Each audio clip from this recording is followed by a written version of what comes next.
gălușcuța noastră. Cum o tăiem așa ușor. Pufoase, cremoase. Supă de roșii cu găluște, tăiței sau orez. Vă salut, prietenii mei gurmați! Astăzi o să vă prezint o rețetă pas cu pas cum să pregătiți la voi acasă. Rețeta de supă de roșii.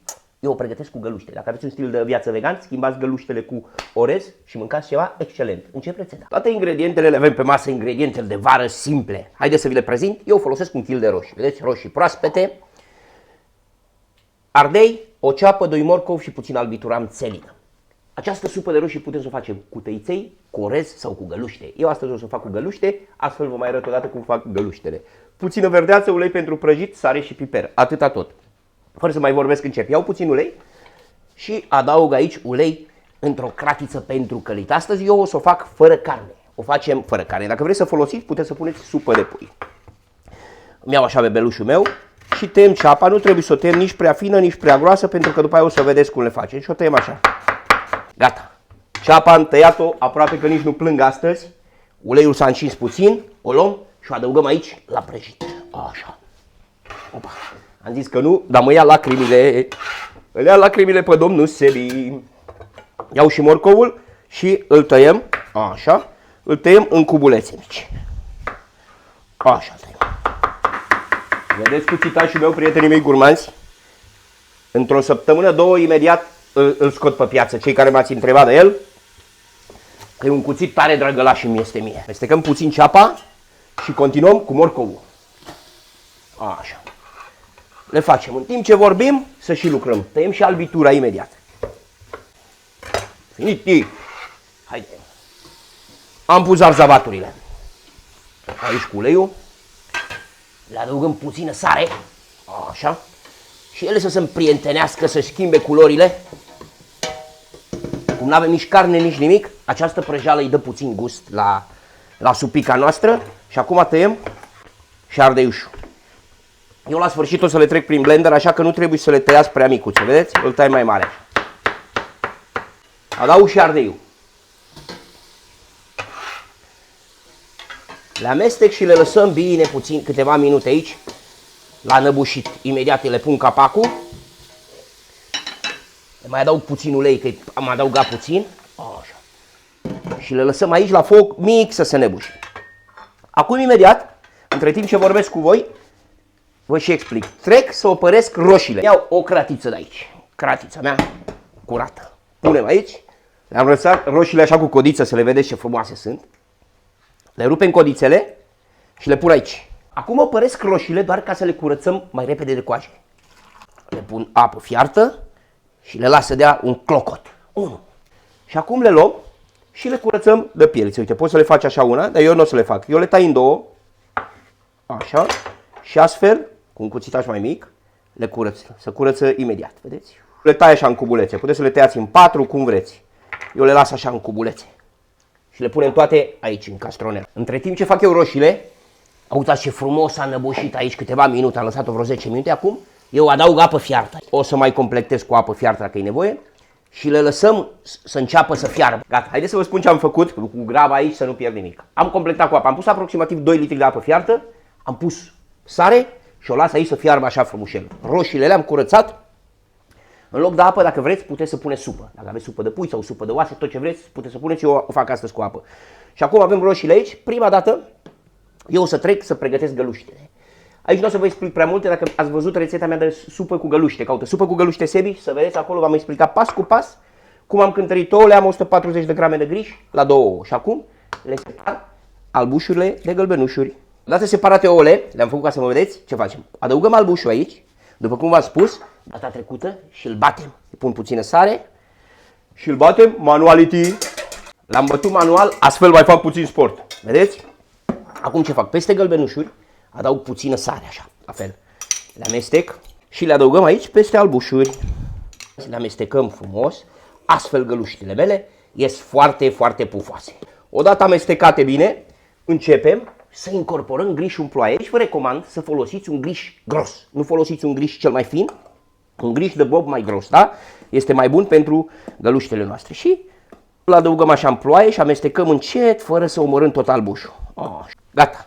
L-am adăugat pe tot și îl amestecăm. Să vedeți ce găluște pufoase. Oricum vă recomand să vedeți rețeta de supă cu găluște, acolo v-am explicat mai mult. Am arătat două, am cântărit ouăle cu coaje. Oricum voi, dacă știți, puteți să le faceți la nu trebuie să cântăriți, dar pentru cei care nu știți și ziceți că nu vă iese, mi-ați văzut ce a spus acolo. Sebi, după rețeta ta aveți pufoase și asta o să vă iasă pufoasă. Punctul foarte important, ia uitați cum mi-a ieșit aluatul, vedeți? Îl acoperim și o las acolo la frigider minim 15 minute ca grișul să-și absoarbă lichidul din nou. Bun, eu între timp îmi pregătesc aici și pătrunjelul, îl tăiem mărunt să-l avem la sfârșit. Gata. Și acest cuțit mereu spălat, șters, pupat și pus la loc. Gata. Acum ce facem? Am pus aici apă, deoarece la această supă eu o să fierb găluștele în apă. Apă cu sare. O să vedeți cum procedez. Punem să fie apa un pic sărată, să n-aibă gust de apă. Și acum este timpul, adaug și roșiile aici la fiert. Vedeți? Le pun la fiert. Așa, roșioarele noastre. Asta nu prea vrea. Na, câte am băgat eu.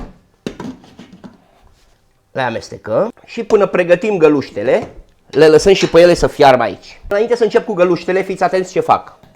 Probați supa de sare. Eu am provat-o de sare și îi punem piper proaspăt măcinat. Îi vine piperul foarte bine aici. Îi pun aproximativ o linguriță de piper așa. Voi după aia, după gust, puteți să o corectați. O iau de la foc. Înainte pe vremuri se pasau cu pasoarul manual. Eu astăzi le trec prin blenderul electric. Pentru că ne-am modernizat. Eu am trecut-o prin blender, am pasat-o bine până am făcut o cremă. Puteți să lăsați și câteva roșii dacă vă place. Și acum o las înapoi aici la foc mic. Încă ceva important aici. Aici se adaugă puțin zahăr. Nu vă fie frică de această linguriță de zahăr care o adăugăm, pentru că vine foarte bine cu roșiile, echilibrează puțin aciditatea roșilor. Eu o să o pun, voi dacă vreți, nu o puneți dacă fugiți de zahăr, dar eu prefer să-l scoateți din cafea să-l punem aici, pentru că cantitatea e nesemnificativă. Și adaug puțin zahăr, nu mult. Echilibrează gustul și dă un gust foarte bun acestei supe. Și o lăsăm să fiarbă la foc mic. O gust, să vedem dacă e mai pus sare sau piper.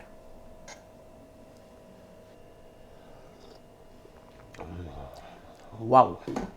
Ce bunătate ai făcut tu, Sebi, astăzi aici. Eu îi mai adaug puțină sare. Ole! Și imediat începem cu găluștele. Am scos găluștele la frigider, le-am lăsat aproximativ 15 minute.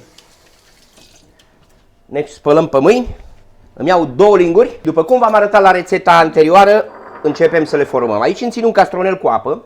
Astfel, lingura să o spălăm mereu, să nu o băgăm, deși e apă. Ce fac? Eu o amestec puțin. Uitați cum a ieșit aluatul meu, vedeți? Ca să-l vedeți cât de tare este. După cum știm că noi o să scoatem niște găluște pufoase. Apa este la punctul de a începe să fiarbă. Nu fierbe în clocot. Și acum începem să formăm găluștele noastre. Uite așa de fac eu. Luăm pe un sfert de linguriță. Hop. Hop. Și le punem aici la fiert, în apă. Opala. Spălăm lingura și trebuie să ne mișcăm puțin mai repede. Le dăm forma așa și le punem în apă. Avem apă pregătită pentru că știți voi treaba că găluștile se sperie. Nu trebuie să le speriem, v-am explicat la cealaltă rețetă.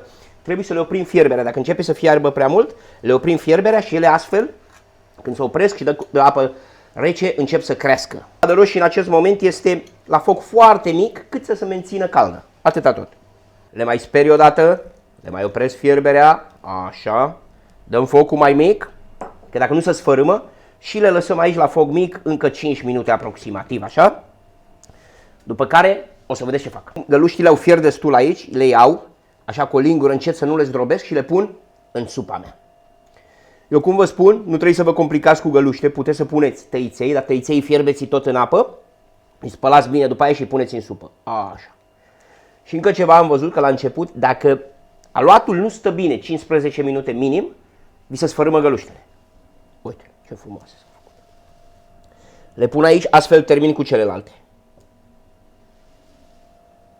Ole! Uite gălușcuțele.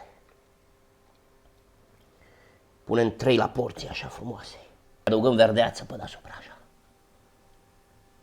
Așa, Sebastiane, să vezi ce bine mănânci tu astăzi. Și cum sunt și puțin răcit, mai merge puțin piper în farfurie așa.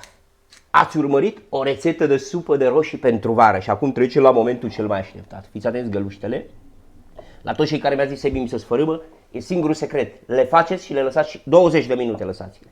Ia uitați, gălușcuța noastră, cum o tăiem așa ușor. pufoase, cremoase. Nici nu știu cum să le zic, îmi plouă în gură.